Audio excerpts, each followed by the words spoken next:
はストローくん。ちょっとすっとろいとこがあるが、やるときはやる男。親方。ストローくんの仕事場の親方。ひげが濃い。イケメン太郎。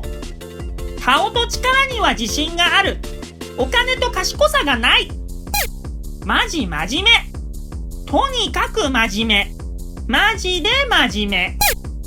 さあ今日も仕事が始まったみたいだね。何したらいいですかね。自分で考えろ。はーい。聞いて大丈夫か。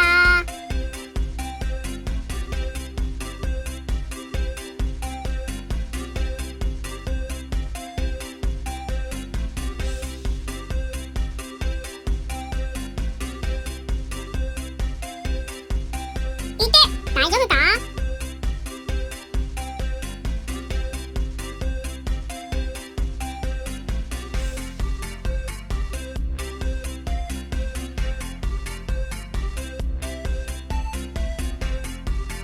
いて大丈夫か。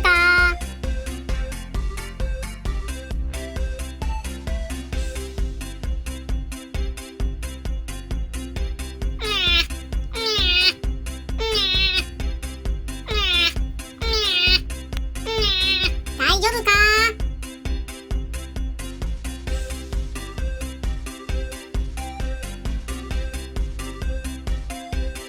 何したらいいですかね。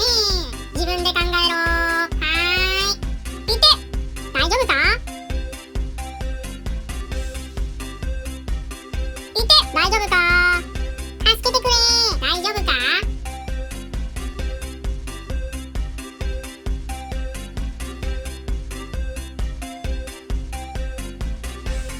頑張れ。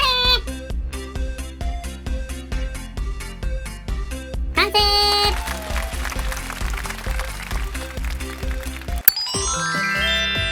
今日作ったのはショベルカーだったみたいだね。今度は何を作るんだろう。ストローくん、次も頑張ってね。助けてくれ。大丈夫か。